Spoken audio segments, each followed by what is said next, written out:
Over the last few months, with the help of some very dedicated playtesters, I've created a brand new meta-campaign high fantasy variant and played it with 50 players.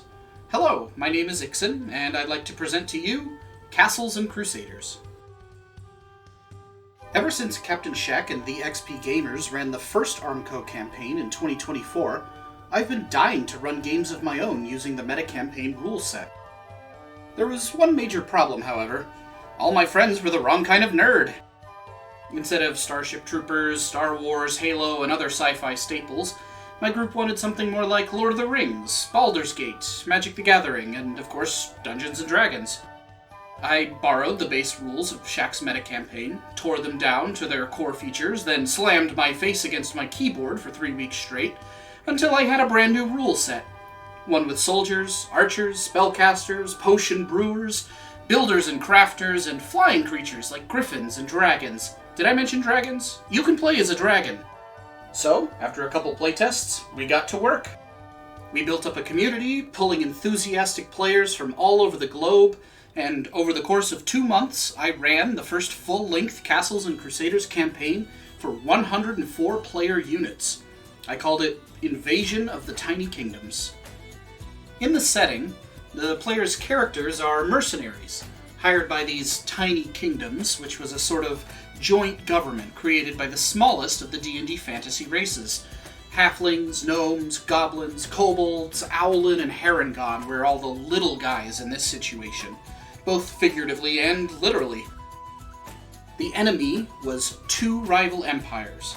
To the west was Volgard, a necromancer's paradise. Hordes of zombies filled their ranks in both their armies and their primary labor force. To the east was Illyria, a more traditional fantasy kingdom, but harboring dark secrets and greatly under the influence of demonic forces. The tiny kingdoms had their own military, of course, but they were woefully outmatched against the might of these 2 empires. So, they called for help, and the community answered. So what exactly is the meta-campaign? How is Castles and Crusaders different, and how can I sign up? So the original meta-campaign was designed to be a large-scale community wargame played with a ton of players.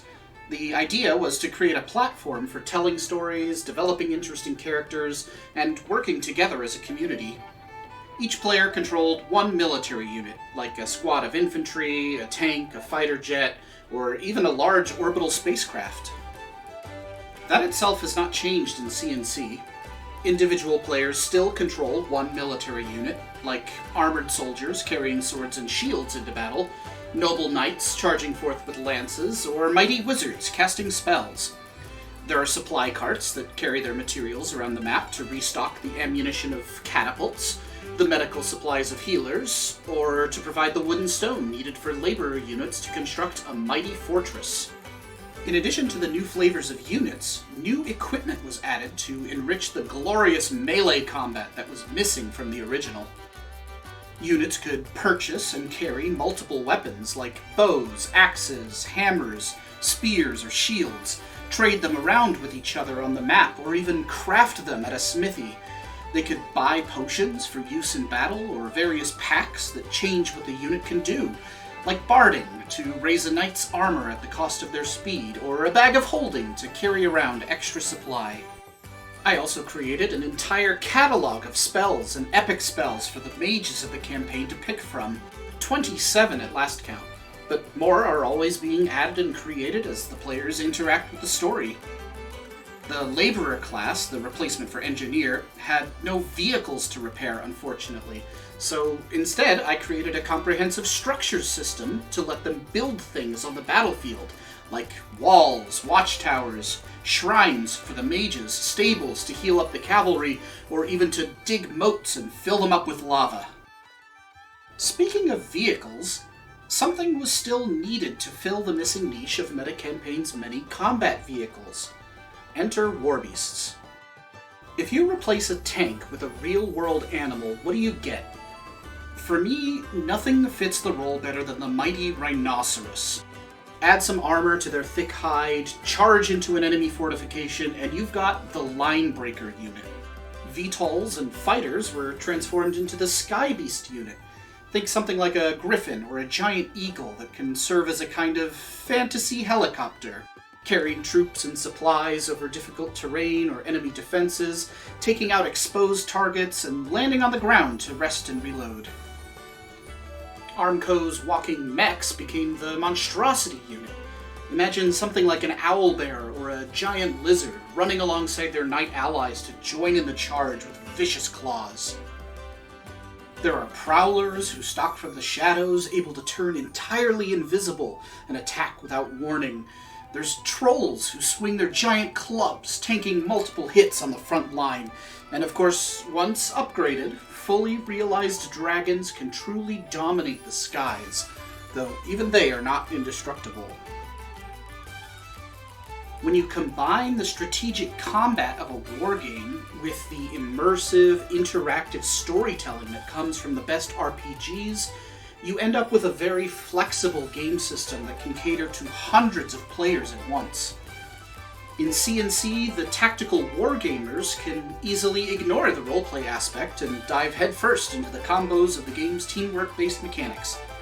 But the veteran RPG players could engage directly with the story, seeking to talk to the NPCs to learn about the enemy, accept and complete side quests, and develop a character with a reputation for the future. The best players engage with both aspects. So how exactly is this game played? Similar to Armco's server, we have our own Discord community in a central hub for all new meta-campaign content, Meta Foundry. First, each player picks a unit, names it, and creates or joins one of the many mercenary guilds, which we called warbands. These warbands were presented with a number of missions to choose from, which would pay out to the players in the form of gold based on their difficulty. After the mission, the players could use this gold to upgrade their unit further and replace casualties, and give feedback on the rule set. The rules are posted on Discord, check out the link in the description, and are fairly simple to comprehend. Players issue their orders in dedicated channels using a template they were given in advance, and as long as they met the weekly deadline, I'd know what their unit intended to do. Using the power of dice and a drawing program, I'd release a new map for each turn, showing all the players where their units ended up, whether or not they'd succeeded in their intended actions, and how much damage they dealt to and taken from the enemy, who I'd be controlling from behind the scenes. Those familiar with tabletop role-playing games might be asking, isn't this just a fancy game of Dungeons & Dragons? Well, yeah, that's exactly what it is. I had already been running D&D games as a GM for upwards of 15 years, so translating my homebrew campaign setting titled Adventures in the Tiny Kingdoms into a full-scale wargame like this didn't take much more than a few tweaks. The bravest of my D&D players followed me into the Meta Foundry community, and a number of other players were recruited straight from TTRPG forums like r/LookingForGroup. The only major difference was the scale. Instead of following 3 to 7 adventurers around a dungeon, we get 100 player units and the epic scale of fantasy war across multiple fronts simultaneously. It took a total of 9 turns, about once per week, to complete Chapter 1 of the campaign. I'll be releasing a second video soon, giving a kind of play-by-play of what happened, but in the end, the players were victorious and managed to complete their missions with minimal casualties. Immediately afterwards, the players were excited to spend their reward. Remember dragons? Well, we had a bunch of players purchase that upgrade as soon as possible, transforming their monstrosities into dragons using C&C's refit system. A total of 30 refits are available, 3 for each base class, and while there's some overlap, each has a unique playstyle, function, and ways to synergize with other players at any power level. If you're new and worried about being behind the veterans, don't worry. There are a ton of players who took refits aiming to support you.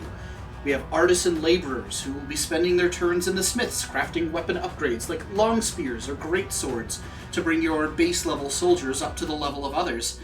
There are mages with the mass barrier spell who can give you and your linebreaker buddies that extra defense you need to go toe to toe with the enemy dragons. Siege crews with spiked rams can make you nigh indestructible while you have fun storming the castle. I'll simply end with a huge thank you to everyone who participated in Chapter 1 of the campaign.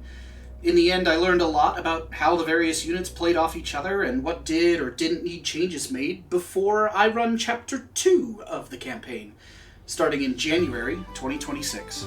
If you enjoyed this video and would like to see more, make like a werewolf streamer and like and subscribe. Thanks for watching, much love, and bye-bye.